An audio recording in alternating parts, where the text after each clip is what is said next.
With the rise of Donald Trump into the American political system, an issue has once returned that has not been on the docket since 1945, that of free trade versus protectionism. During the Cold War, the United States put itself at the service of the global commons and all of its allies to protect, secure, and enable free trade and open access to goods and services across the world for anyone that was in its alliance network to defeat the Soviet Union. Now that that is no longer needed, the question is here. Should we protect our trade, or should we use our economic power to our own benefit?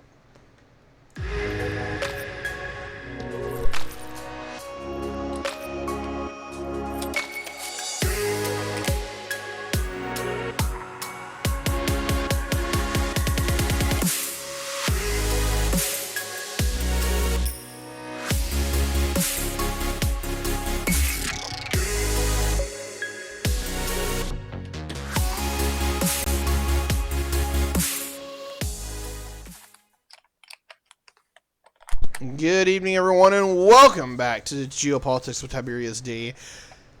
We're finally done with the outtakes, I hope. We did this intro like 6 times. Justin is here with us. How you doing, Justin? I am good. Finished my whole thing in perfect time.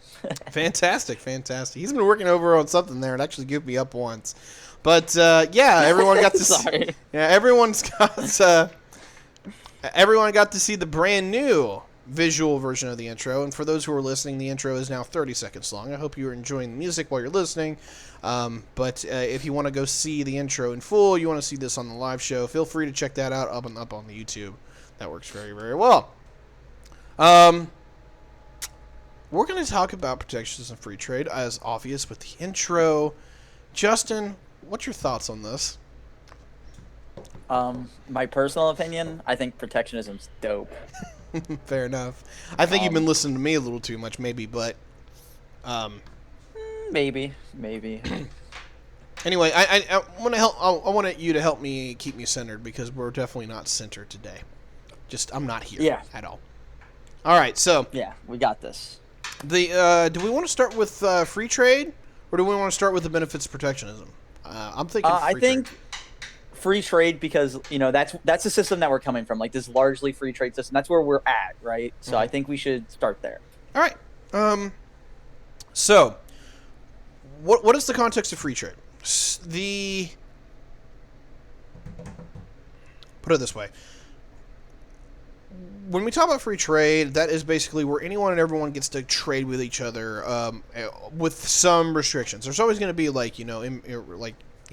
border security and imports and all this other stuff that you're going to look over. You might have a different system where you might allow subsidies, you might not. Hi, China.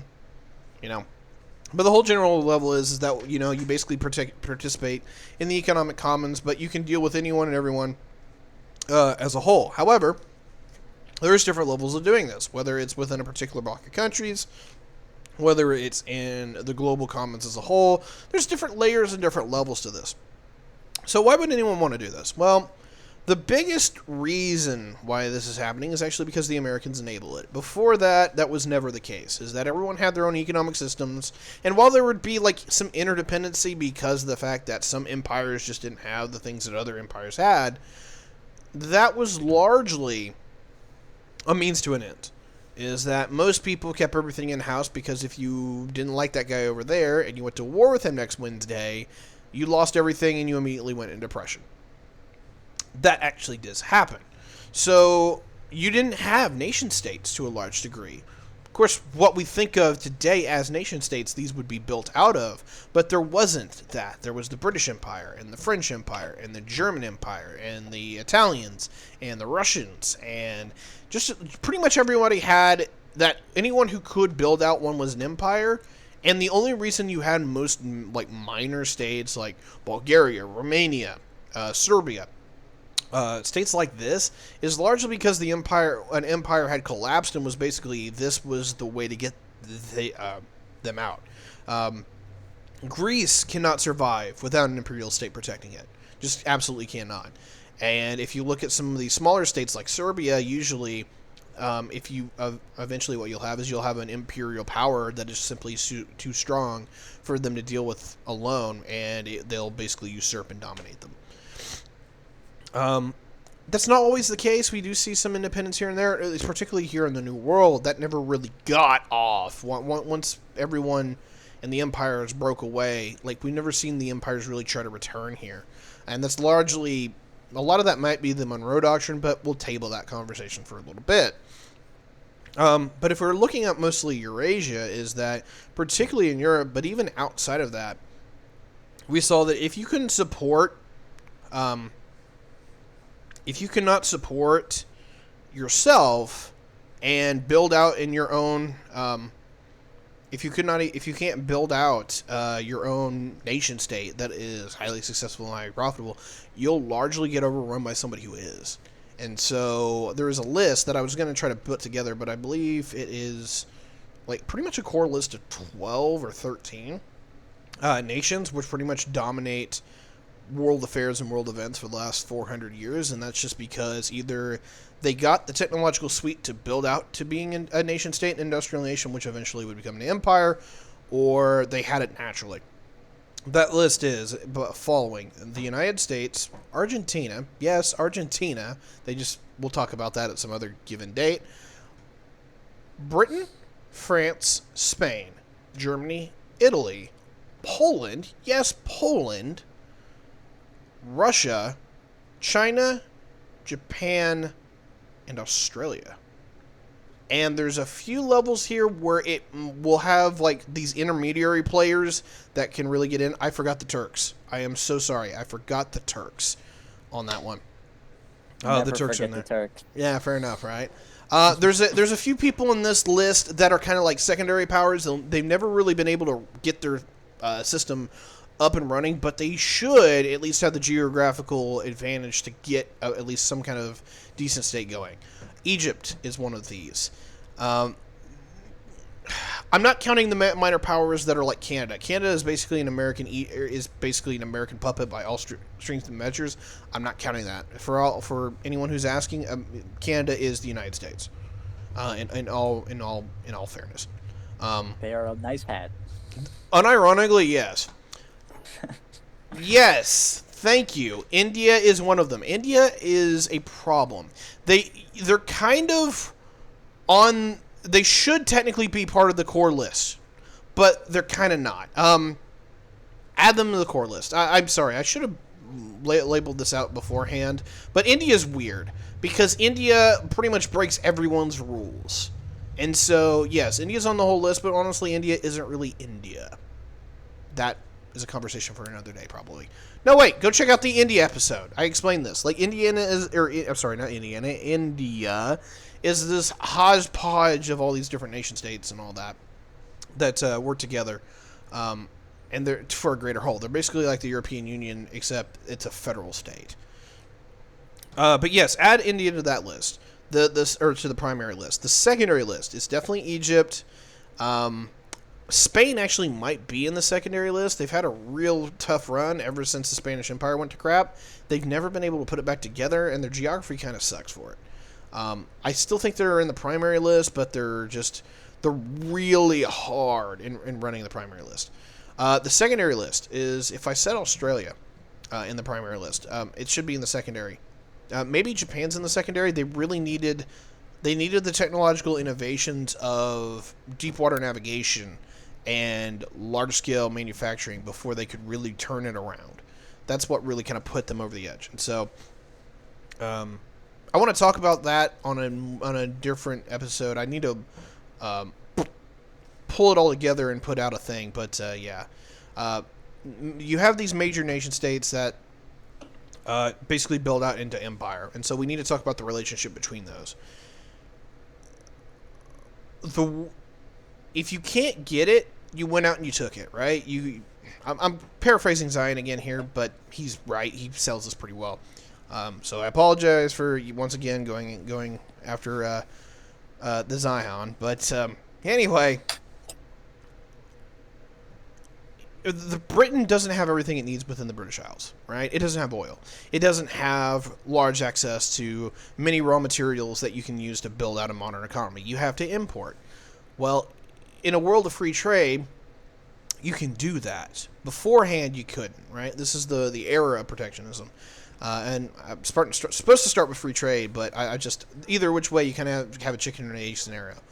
So, Britain can get anything it needs to with free trade. Germany can get anything it needs to with free trade. Italy, Spain, France, all of these nations that do not have everything they need with their natural continuous borders, they can get without having to screw over everybody or really just arm up and go build out an empire to take it. That is the benefit of free trade in a nutshell, is that people are allowed to prosper without literally just going out and smacking the crap out of people and then taking things for themselves. And there's a lot of benefits to this, right? Now, we can talk about how the French still basically maintain half of their old colonies. We can talk about, how the Americans are kind of like a super empire at this point. But on a general level here, is that if you can mine it in Australia, you can assemble it in China, and you can finish it in the United States and sell it there. Everyone's kind of interconnected, and there's no real barriers for international competition. We don't have to look out for ourselves and each other, and there's a really strong argument to say that is very, very much a mechanism of peace. Probably is. Probably really, really is.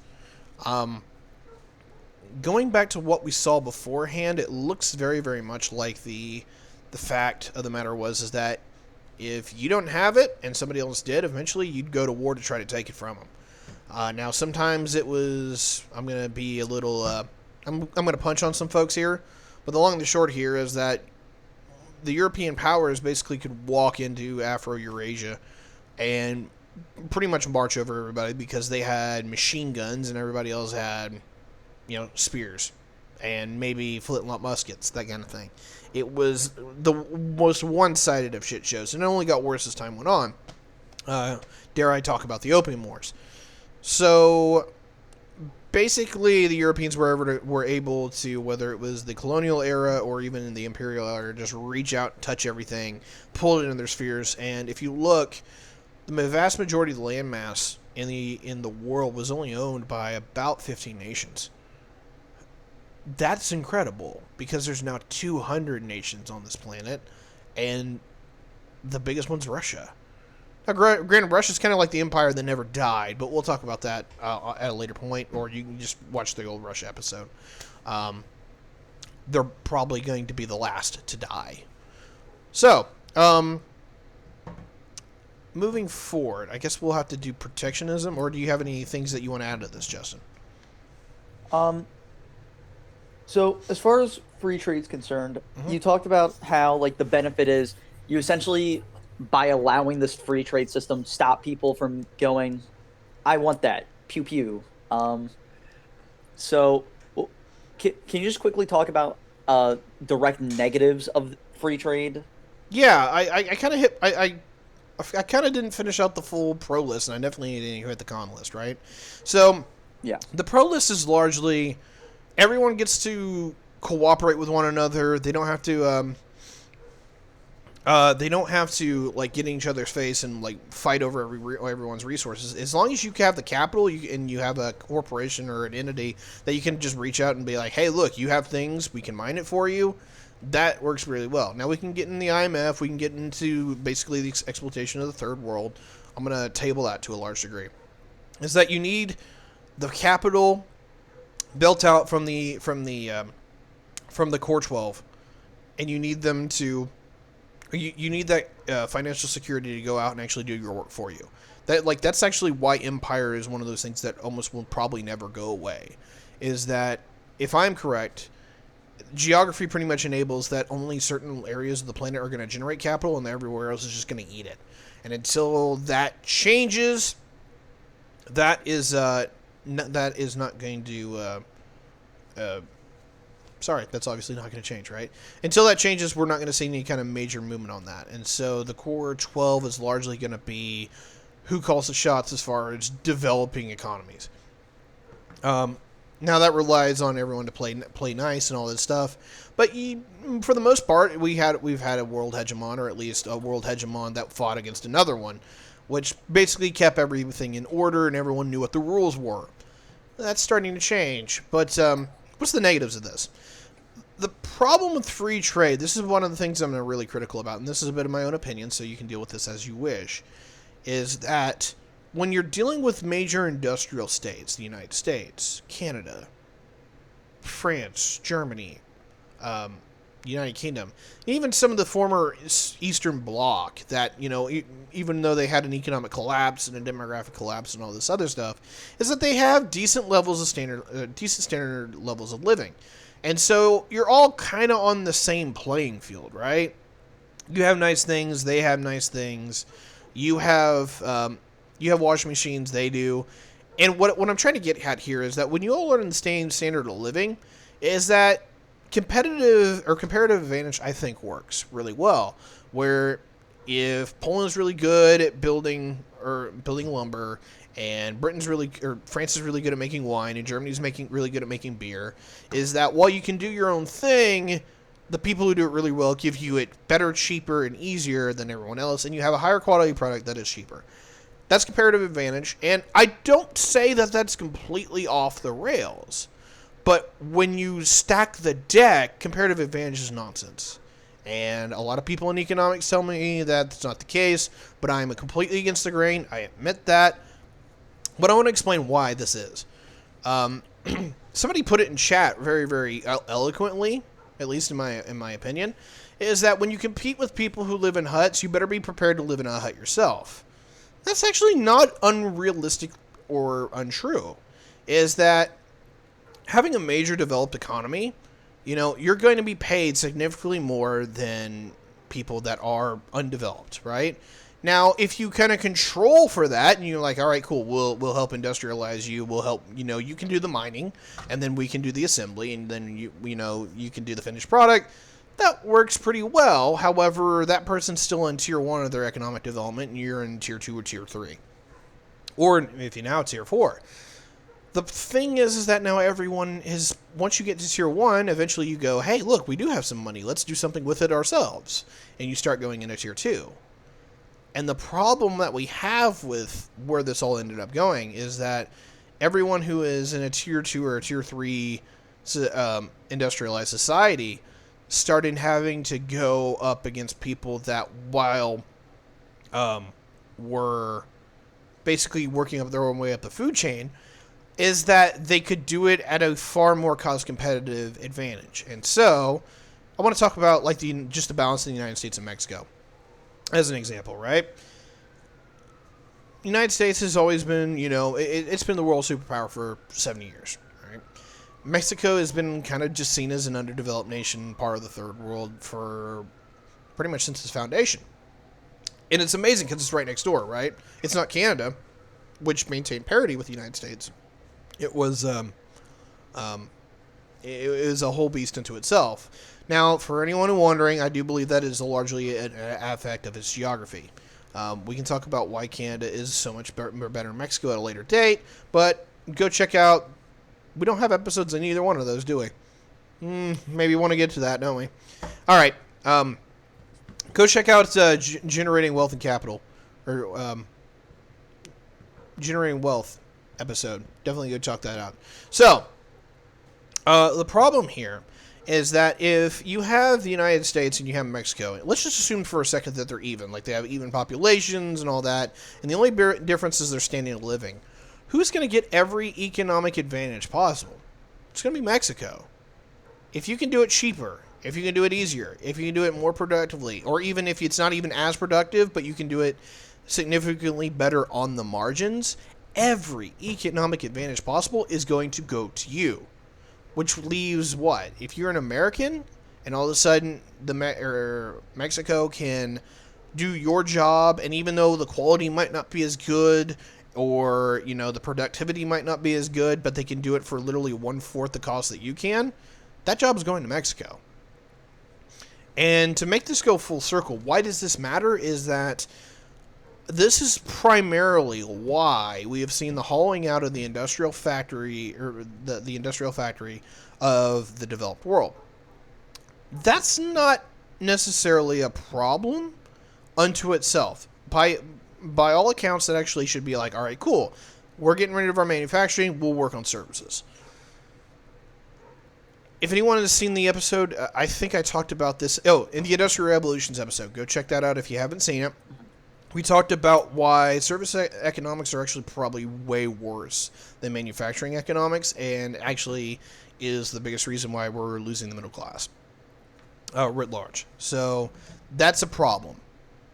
And to make this go full circle is that because the industrial inputs and outputs are not even, not only on a geopolitical level where this person has it significantly cheaper than you do, but also that the service economy that you still have, but the industrial economy that you gave up so they could have it, the economic inputs and outputs made it to where you were significantly going to hurt far more for having that service economy than you were an industrial economy. And because of that, I'm actually very, very critical of free trade. Is that is a massive net net cost to your system. Is that if you give up some of the best jobs in your country, even though it's not as efficient, you'll pay a social and economic price for that. And I think we've seen that, particularly in the Rust Belt, to this day. And if anyone hasn't heard about that, well, I mean, go read an article, see what happens. Justin, if you want to add to that, we can, or we can move on to more protectionism. No, I think you covered that pretty well. So yeah, what's the deal with protectionism? Protectionism usually was seen as a bad thing, not only because the whole system of just basically everyone got in their face and it's just like, well, you have oil, cool, I want your oil, let's go to war. That's just the definitive. That is very likely one of the biggest primary sources of conflict throughout the last 300 to 400 years, and even to this day, that's still a big issue. Is that if somebody has something that you don't, largely because of geography, you're going to want to have access to it, and if they tell you no, or they're not willing to share it all, them are fighting words. We can pretty much just boil it down to, right now, India, China, and Ethiopia, Egypt, Sudan, is that right now it's water rights.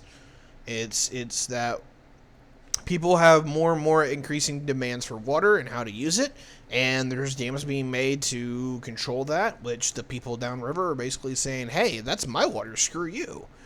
And so we're seeing fights over that, which people predicted 20 years ago. So congratulations, you guys nailed it. The general level here is that this is probably the biggest instigator for a fight. I'm a firm believer that the biggest way to make anyone want to go fight with you, it's not their morals, it's not their ethics, it's their wallet. If you hit somebody in the wallet, you're pretty much asking for a fight. Flip this other around. What's the benefit? Anything and everything you can do within your own system and in your own house is done in-house. And the reason why I'm actually saying this is more of a benefit than people give credit for is that with comparative advantage, the whole conversation basically wraps around the idea that everything is done in the most efficient manner possible. It's true. It probably is true on any metric that you look at it. But the opposite side of that equation is, what is the biggest quote-unquote inefficiency as far as business? It's wages. The biggest thing that business wants to get rid of is your wage, labor costs. And this gets in automation. We'll talk about that later if we need to. But the general level here is that all these inefficiencies, whether you're not as good at making the beer as the Germans are, but you can do that and you have your own job for doing that, and you work for Anheuser-Busch, or you work for Miller Lite, or any of these other companies that are all together in the system, is that to bring this full circle is that if you don't have free trade and you don't buy the German bill, somebody has to do that in-house, and even if you're not doing it as efficiently, that inefficiency in your system more often than not is your job. that is your wage. That's the person who works down or upstream from you or below stream from you. And that is anything from the person who brews the beer to the person who ships the beer out, from the person who sells it at the retail counter to the person who buys it. This system goes full cycle.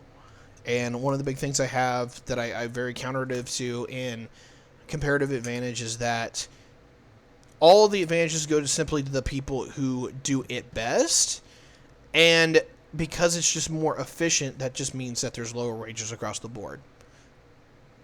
So that is my big criticism here. And I'm the person with this dick in the wind. Almost everyone else tells me I'm wrong on this one, that you want the most efficient and economic thing possible. I strongly disagree. So if anyone has any questions on that, or if you want to hit this, Justin, feel free to do so. Yeah, so an interesting note on the protectionism versus free trade thing would be a situation like COVID, which had major impacts on trade, right? Yep. If you are shipping your production outside of your country to where the comparative advantage is, what happens when something like COVID hits and, shipping supply chains are crippled, right? Yeah, global supply lines basically shut down. And if anyone has even looked recently, I'm going to hit the things that are relevant to me because, I'm a bit of a gamer and whatnot. You look at the cost of video cards and graphics cards and CPUs and all these other things. They're built with silicon-based chips that are made largely in China, in clean rooms. And when they couldn't get access to it, that filtered out through the system. However, reminder that almost everything and anything now has a microchip in it. Have you seen the price of cars in the last 12 months? Have you seen the price of any consumer electronics goods in the last 12 months? All of this stuff is at risk. It has had demand. While it's had demand crunches, it's had extreme supply crunches because people cannot guarantee the access of ready and easily accessible goods and services. And that's everything from extracting from the mining all the way up to assembly, all the way up to final use. Is that at any point in those chains to where people will have to reach out and go, all right, we have to stop this because we have to scan it for COVID, we have to detox it, anything that's the barrier to that increases the cost, increases the time use, and also increases the ability for you finally to buy that. And that's why we're seeing, even though we still have, webcams and all these other things that we use in our day-to-day lives, they're a lot harder to come by and they're significantly more costly. So people kind of throw this one at me, and I'm going to just make the argument for them. All right, cool. We've seen what happens whenever these global supply systems shut down, and we see the cost of goods and services increase, whether it's your graphics card or whatever, your webcam. Is that not what you would see in a protectionist system? Kind of, yes. This is actually what we find normal when you keep it in-house, is that you see the real cost full cycle, right? So yes, your costs for your individual goods goes up, right? I'm not going to act like protectionism doesn't have a downside to it. What the other end of this is that if you're the person that's actually going to build that new silicon chip in Phoenix, Arizona, by the way, I can't believe you guys are doing that. But if you're part of this, right, whether you build the chip, whether you ship it from A to B, whether you are part of any of the assembly process before and after, you are in a wage system that is significantly different than what the rest of the world is. And that probably means that you can buy that product now. This literally is the whole, going back to Henry Ford's Model T, is that to get people to buy his cars, he knew that people had to basically price up into an area to where they could actually afford it. And that means he had to actually pay them and all that. But it basically goes full cycle, right? You want goods and services that are cheap enough that you can actually afford them, but you need wages that are actually high enough that you can afford anything at all.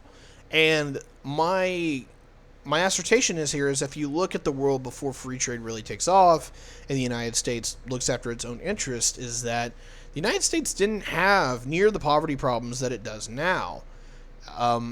I know people are going to hit with that, but remind you that they didn't have social safety nets, right? We didn't have anything to catch anybody. So once you were poor, you were poor. And we didn't have remotely all these things that we associate with the modern world that, while I do have some issues with, free education was kind of rudimentary at best. Most people had basically what we consider an 8th grade education. Most people didn't have access to college. Most people didn't have really good finances, and they had 8 kids, right? Things are significantly different now. And if I am correct, and I could be wrong, I'm not going to say I have all the answers, but if I am correct, is that if you have a more trade protectionist United States system, you're going to see a lot more work done in-house, and all that work done in-house is actually going to lead to higher paying jobs that are sourced here, secured here. You won't have these supply chain shocks, and while you will have increase in goods and services in the price, you'll have a lot more people actually being able to afford it. So, yes, I'm selling. I'm doing my pitch, but going back where we were is that the biggest issue with not doing everything in house is that you have to play by everyone else's rules too. And even if you have commonality rules, is that with COVID, we've definitely seen that not everyone can perform to the rate that you do, and vice versa. And so any part in the link in the chain that is interrupted from global supply chains from something like COVID, or dare I say, this little boat in the Suez that stops for 2 weeks and increases furniture costs by something like 7%, you'll rapidly notice that this can be a problem for a lot of people very easily. Go ahead. Let's see. So, you kind of hit on the fact that, like, one of the main cons of protectionism would be the fact that in the immediate, you're definitely going to see the cost of goods go up. And I just want to clarify, but you'd also probably see wages go up at the same time. So realistically, kind of a net neutral, but still kind of. Okay, so there's 2 points to this. Number one is that if you assume that there's a very limited labor pool, right? And you actually make it where there's more jobs here, because we'll just put it this way. You're never going to lose transportation jobs, or you're never going to gain transportation jobs, because even if somebody makes it outside, you're going to have to import it here, and you're going to have to ship it throughout the system, right? So transport's already here. You're not getting anything on that. But anything that you can do here, whether if it's mined or assembled and manufactured, all that stuff, tool and die, basically the full cycle, right? So extraction of the resource, to the refining of the resource, to the there's 2 steps of this. The first level is it's not it's after refinement. I'm sorry, I can't remember what this is called. It's basically it's what tool and die would be in an industrial process. I can't remember what the term is for this. I apologize. It's where you take it and you turn it into a systematic product. So an example of this. Manufacturing. It is manufacturing, but it's not full cycle manufacturing. It's light manufacturing, which is that. Here's the example, right? I'm just gonna throw up an industrial chain for you guys. You have sand, right? This is the extraction side of this. You don't really do much with sand. You can throw it on a beach and you can have a nice time, that kind of thing. But it's not super useful, but it's an extraction resource. You take that, you refine it. What do you refine it into? Glass. Glass is incredibly useful for a lot of different things, right? You can use it here, there, and everywhere. Significant change in value. Go back to the generating wealth episode. We talked just about this, right? But I'm not going to reiterate that. What I'm going to talk about is that if you have now the sand extractor has a job here in the United States, or assume that he already was here, right, is that certain parts in this chain are going to be here. They're going to be part of the value-added scale. So now you have the glass blower here, which I'm pretty sure most glass is not made in the United States. Could be wrong, but I think that a lot of it isn't. That means somebody has a job that didn't have it beforehand here. Are they going to be paid? They're definitely going to be paid more. That's going to factor into your overall calculus. But the whole conversation, at least for me here, is that they're going to be paid by American standards, not somebody else's standards that can outcompete them all the live long day. And because of that, they're going to be able to buy their own products at their cost, which is significantly different, because they're not having the wage of a janitor, they're having the wage of a glass blower or a glass manufacturer, whatever that may be. But I can promise you it's going to be more, right? So anyway, going full cycle on this part to just go there. The first light manufacturing level is that you use that glass, you cut it up, you turn it, and you add some wood to it or whatever. You turn it into a window, right? Basic light manufacturing. You turn things into, easily available, usable products. And then you have final manufacturing, advanced manufacturing, or heavy manufacturing, which is largely very complex components. If you want to we'll take the glass, that window, we'll turn it into a house, right? Final in-step kind of stuff. Or if you want to go with another chain real quick, iron ore, refined into steel, refined into a piston, refined into an engine, right? Each step in this chain is a job that needs to be done. We can talk about automation again if we really need to, but the long and the short here is that any step that isn't here, if you bring it in here, you're going to have people participating in that system, and they're going to actually have the appropriate wage for that. So I'm reiterating myself a little bit. I don't remember if I said this exactly. Part one is demand, right? If you have more jobs needed, just as a given general trait, you're going to have wages surge because you have to compensate for that. That is a market force. On the other side of this is that remember that your jobs are largely paid behind the utility that is what you do. So if you need a skill to do this, if you have to work hard to do this or whatever, depending on how valuable this trade and this skill is that you're going to be paid appropriately for that. And if you're paid by your standard and not somebody else's standard, it's far more likely you're going to see a lot more people doing better off. I hope that answers that whole part of that conversation. Yeah, no, it does. And comparatively, I mean, take a guy without a job, get him a job. That's a net gain for that individual, if anything. Mm-hmm. But this does kind of lead to a different question, and you can address this if you want to, but it might be kind of unrelated. No, it's fine. With unemployment, like I've heard some people say, "Oh, well, you want between 3 and 5% unemployment." I thoroughly disagree with this. Yeah, I was going to say, I think you would disagree with this. I think I agree. Like, for me, I feel like you want zero unemployment. You want a surplus of jobs, and you want unfilled jobs, because then labor can compete, or companies have to compete on wages, and you just artificially bring up the wage. You don't need a minimum wage because labor is a valued resource at that point. But you can talk about this if you like. Yeah, okay, so I want to make one clear argument first, and on comparative advantage, that I want to make my opposing argument, the opponent's argument for them, is that they are firmly believe that the calculus is in the favor of comparative advantage, and on paper they're right. But again, on paper doesn't mean in practice, and that's my whole thing, right? Communism sounds great on paper, but it doesn't work so great in practice. And actually, that's one of my biggest criticisms to the field of economics. And granted, yes, I don't even have my AS, right? So you guys can beat the living son of me and assume that I have no idea what I'm talking about. If you do think I'm right, hear me out, whatever. Their argument is simple, that if you do the calculus on paper, is that everything is made more efficiently, and what becomes the final calculus is that your wages will not decrease to the degree that the cost of those goods will. And so if you have free trade, having the German beer and the French wine and the American automobile and that kind of thing, is that when everyone makes their own thing very specialized, they do it so productively that the cost of that goes down to such a degree where almost anyone and everyone can afford it. Obviously, I disagree with this, right?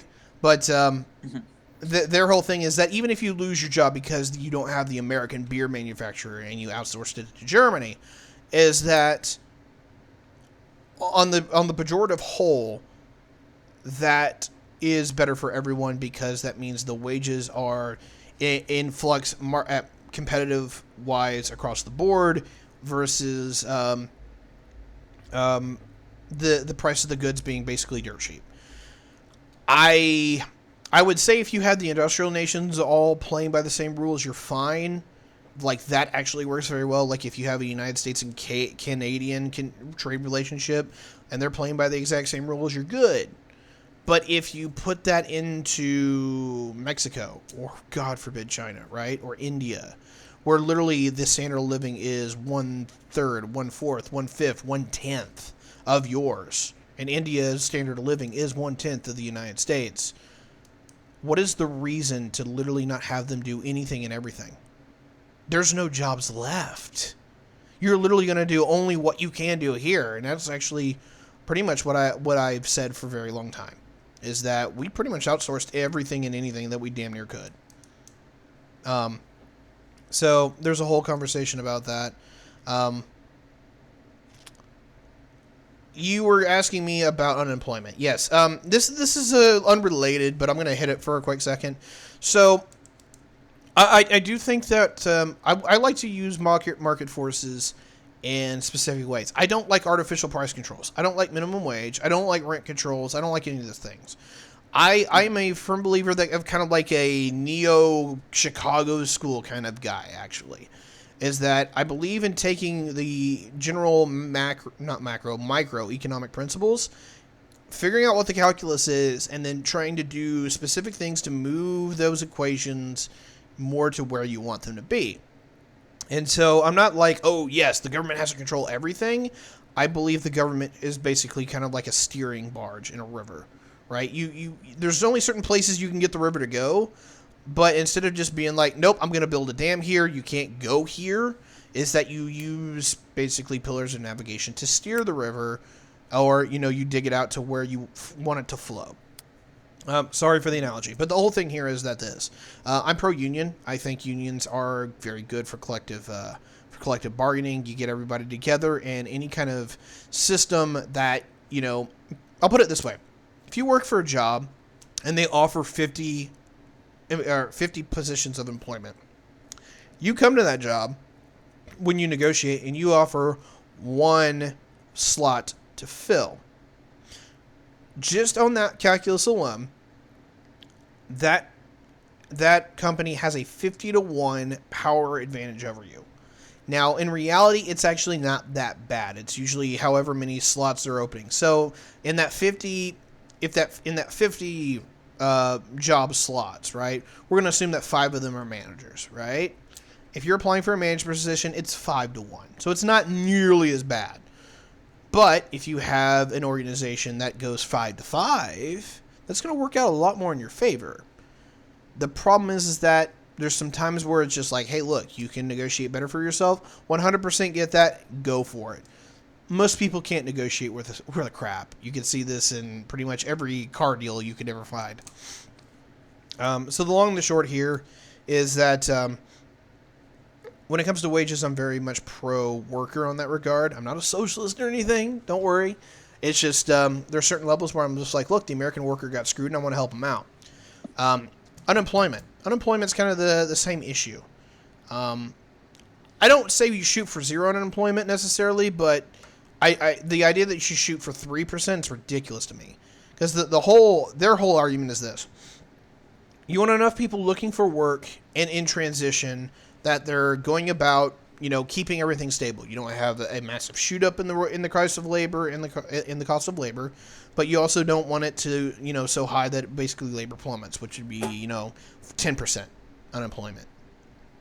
I think that's, a valid kind of look at things. However, looking at where the middle class is today, looking at where the working class is today, and the exorbitant price of goods, even though I have serious criticisms, and if I need to go socially conservative here for a minute, stop worrying about buying your goddamn iPhones.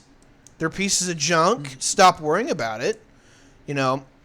Stop filling your life with material goods nonsense. Rant over. The long and the short here is that, buying a house, pretty expensive. Buying a car, pretty expensive. Buying these things that we consider normal. Forget the PS5. Forget the iPhone. Forget, my triple screens and all this other stuff, right? Is that all these things take a lot of money that we are now trying to accept as normal. And if that is going to be the new normal, holy crap, you need a significant boost in wages across the board for everybody. We can't afford all these things. And so, my assertion here is that, yeah, you want people constantly searching for work, or not searching for work, excuse me. You want businesses constantly searching for workers, because that means that the workers are actually going to be paid at a level that's more on their terms, where the worker has more bargaining power, just as the fact that they're constantly asking somebody. Is scraping the barrel a problem? Yeah, sure. But it's a problem I'd like to have, actually. I got a little bit of feedback from the chat there, but we can do that if we want to. Not really related to trade. Maybe we need to do like an off-section AMA or something like that. But how do we wrap this back into trade? Go ahead. So my main point there would be that with that in mind, from an outside perspective looking in, I think protectionism, like would be a net benefit to getting closer to what you're talking about. But maybe I'm wrong, right? Say that again. I believe protectionism is a tool that you can use to get closer to that scraping the barrel system that you just spoke about, which I think is a benefit of protectionism. But that's the reason why I brought it up. Yeah, unironically, yes. Now, I'm not saying like it's just definitively all good, right? Scraping their barrel means you're literally hiring people that don't work very well for $15 an hour jobs. That literally should never be paid that. There is some problems with this, but as a collective whole, my interest is, helping out the guy who's trying to put food on the table and feed his family of four. Or, both the husband and wife, because no one can... If anything, I want to put it that way. There is very few people in this country that can actually afford a stay-at-home parent. And here's one of my social conservative takes. Stay-at-home parents are based. Having somebody to stay home, take care of the kids, not pay for a babysitter, that can actually, help guide the children and, keep the house in order. And I'm not going to go like old school here. I don't need to say that has to be your wife or anything. I have no problem with stay-home dads. My thing is that what the old system had, some parts worked. I don't care who stays home. I want two-parent households. I want nuclear families, and one of them stays home to actually take care of the kids when there's kids.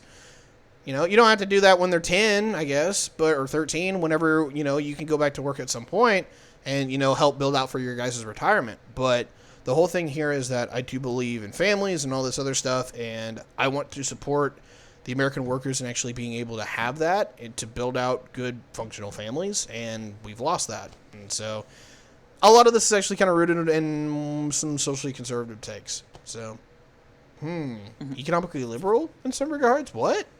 Answers? Oh, God. Oh, no! What's wrong with him? So, anyway, I think this pretty much does it here. I think we're already off a bit in the weeds, unrelated to trade. So if anyone in the chat wants to kind of bring it back, or you can, or Justin, if you have anything you want to bring it back, yeah, that's fine. Let's see. God, that bothers me. I had something that I thought of a second ago, but yeah, I kind of lost it too. Yeah. God, that bothers me. I'm going to think of it immediately when you turn it off. Immediately when you turn it off, I'm going to ask you the question that I thought of. Let me do some outros real quick, because I've kind of forgot to do this in the intro. I've been really screwing over our patron crew.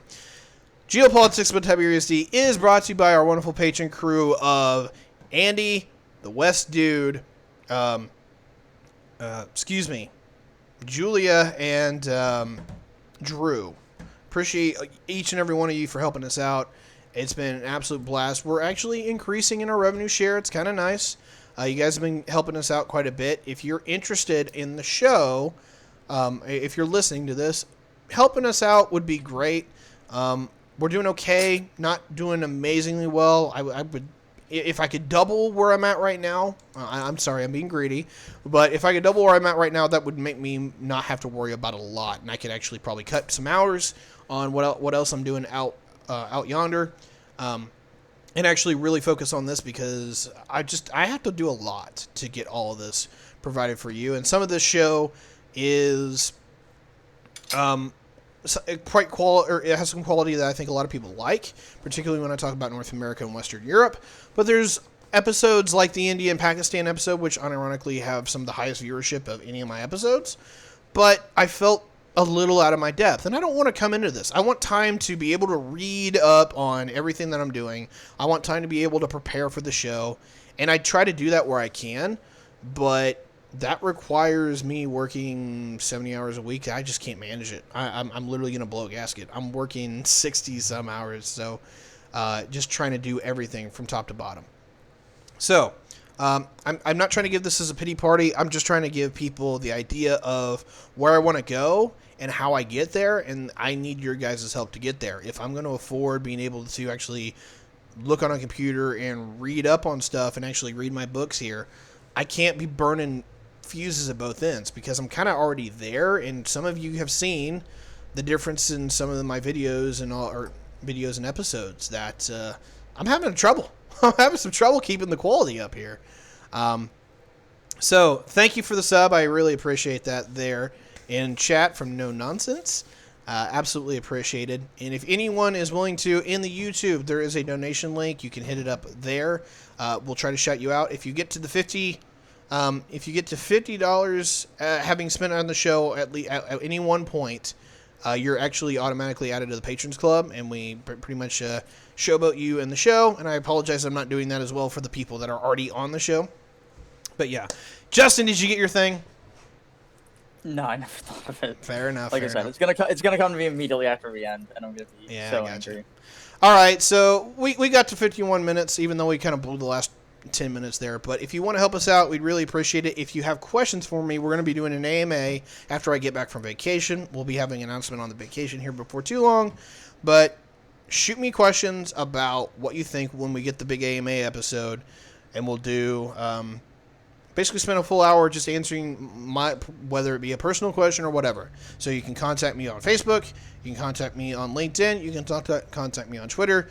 If you like the show but you want to go see some of the other things, I appreciate if you go tell your friends about it, go share things. You can find that on Google, or you can find that on pretty much any podcast hosting site.